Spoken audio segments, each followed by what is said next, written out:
Vacancy form YouTube channel के सभी दर्शकों को जय श्री राम। दोस्तों, आज का वीडियो आपका जिला न्यायालय झज्जर की भर्ती से संबंधित है। जैसा कि आप स्क्रीन पर देख रहे हैं, जिला न्यायालय झज्जर के द्वारा प्रोसेस सर्वर के पदों पर भर्ती के लिए विज्ञापन जारी कर दिया गया है। अभी कुछ समय पहले ही जिला न्यायालय झज्जर के द्वारा चपरासी के पदों पर भर्ती निकाली थी, जिसके लिए आवेदन की तिथि 12 तारीख थी। तो आपने यदि उस भर्ती के लिए आवेदन किया है तो आप इस पद के लिए भी आवेदन करना चाहते हैं तो अलग से अपना आवेदन कर सकते हैं। इन पदों पर भर्ती के लिए सभी जातियों के आवेदन है वह आवेदन के पात्र रहेंगे। साथ ही भर्ती की अंतिम तिथि आपकी फार्म भरने की है वह 3 जनवरी 2025 यहाँ पर रहेगी। भर्ती आपकी पूरे भारत के लिए है। पुरुष और महिला कोई भी इस भर्ती के लिए अपना ऑफलाइन आवेदन भेज सकता है। योग्यता की बात करें तो कम से कम 10वीं पास होना जरूरी है। भर्ती सभी के लिए निःशुल्क रहेगी। इस वीडियो में आपको इस भर्ती से संबंधित सभी शर्तें बताई जाएंगी। साथ ही इस भर्ती का फार्म आपको कैसे भरना है ताकि फार्म भरने में आपसे कोई भी गलती न हो वह भी बताया जाएगा, इसलिए वीडियो को अंत तक आप जरूर देखें। दोस्तों, यदि आप चैनल पर नए हैं या अभी तक आपने चैनल को सब्सक्राइब नहीं किया है तो चैनल को सब्सक्राइब कर लें और बेल आइकन को ऑल पर सेट कर दें ताकि जब भी कोई भी नई वीडियो आए तो उसका नोटिफिकेशन आप तक पहुंच जाए। प्रोसेस सर्वर के कुल 3 पद हैं, जिनमें 2 पद सामान्य वर्ग के लिए रहेंगे और 1 पद BCB हरियाणा निवासियों के लिए रहेगा। यदि आप हरियाणा निवासी हैं और अन्य किसी भी वर्ग से संबंधित है तो आप सामान्य वर्ग में अपना आवेदन भेज सकते हैं। हरियाणा के अलावा यदि आप अन्य किसी भी राज्य के आवेदक हैं तो आपको सामान्य वर्ग में ही आवेदन करना होगा।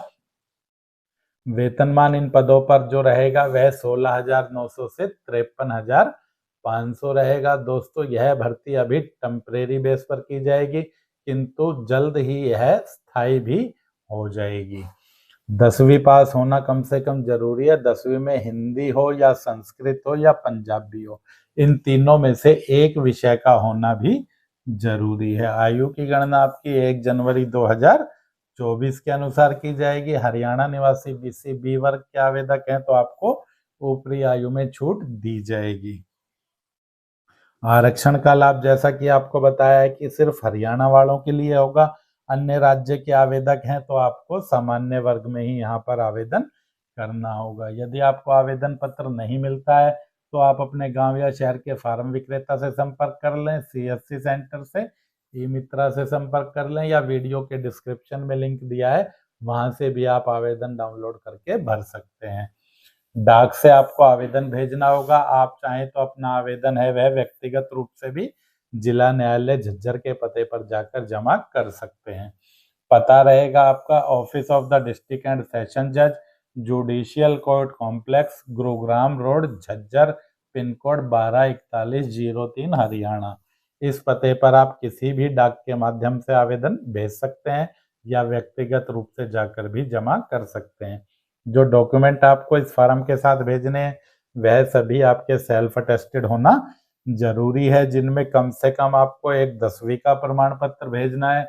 आरक्षित वर्ग यानी BCB वर्ग में आवेदन कर रहे हैं तो आपको अपना जाति प्रमाण पत्र भेजना है, आधार कार्ड की फोटोकॉपी भेजनी है और एक सेल्फ एड्रेस लिफाफा भेजना है जिस पर आपको 10 रुपए का डाक टिकट भी लगाना है। आवेदन जिस लिफाफे में आप डालकर भेज रहे हैं उस लिफाफे के ऊपर आपको application for the post of process server तथा कैटेगरी UR या BCB जो भी आप भर रहे हैं वह आपको लिख देनी है। आवेदन में आपको ध्यान रहे किसी भी प्रकार की कोई भी कटिंग या ओवर राइटिंग नहीं करनी है। दोस्तों, जैसा कि आपको पता है कि जिला न्यायालय द्वारा कभी भी किसी आवेदक को अलग से कॉल लेटर जारी नहीं किया जाता है। जिला न्यायालय की भर्ती के लिए कॉल लेटर संबंधित सूचना है वह जिला न्यायालय की वेबसाइट पर ही अपलोड की जाती है। तो यहाँ पर आपको अंतिम तिथि के पश्चात अपनी साक्षात्कार की तिथि की जानकारी के लिए जो वेबसाइट देखनी होगी वह झज्जर-dcourt.gov.in देखनी होगी। आप चाहें तो हमारे टेलीग्राम चैनल से भी जुड़ सकते हैं। टेलीग्राम चैनल पर भी जब भी इसकी सूचना आएगी साक्षात्कार की तिथि की वह अपलोड कर दी जाएगी। साक्षात्कार के समय आपको अपने सभी डॉक्यूमेंट लेकर जिला न्यायालय झज्जर में जाना होगा। भर्ती का विज्ञापन यदि आप देखना चाहें तो 13 दिसंबर का आप दी स्टेटमेंट दिल्ली देख सकते हैं। दोस्तों, टेलीग्राम चैनल से जुड़ने का लिंक इस वीडियो के डिस्क्रिप्शन में है। आप चाहें तो सीधा भी टेलीग्राम पर जाकर सिंघल प्रकाशन को सर्च करके टेलीग्राम चैनल से जुड़ सकते हैं। किसी भी भर्ती का ऑफलाइन आवेदन पत्र यदि आपको अपने शहर में नहीं मिलता है तो आप vacancyforum.com से उसे डाउनलोड कर सकते हैं और उसका प्रिंट निकाल कर भेज सकते हैं। दोस्तों देखिए, इस भर्ती का फार्म आपको किस प्रकार से भरना है। सबसे पहले application for the post of पे आपको प्रोसेस सर्वर लिखना है।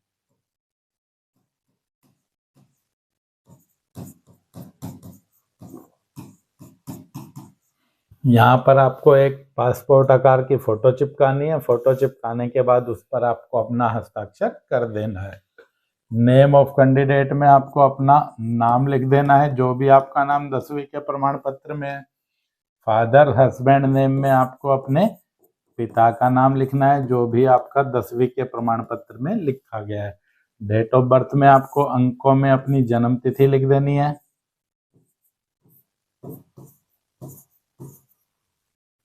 जेंडर में पुरुषों को मेल लिखना है, महिलाओं को फीमेल लिखना है।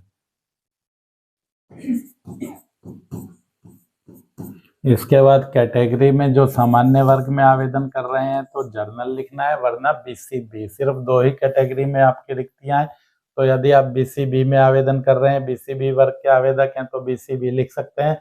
उसके अलावा यदि आपका जाति वर्ग कुछ भी है तो आपको जर्नल में ही आवेदन करना होगा और यहाँ पर जर्नल ही लिखना होगा। एजुकेशन क्वालिफिकेशन में आप अपनी जो भी हाईएस्ट योग्यता है वह लिखें। जो 10वीं पास है वह यहाँ पर मैट्रिक लिखें, 10+2 है तो 10+2, ग्रेजुएट है तो ग्रेजुएट।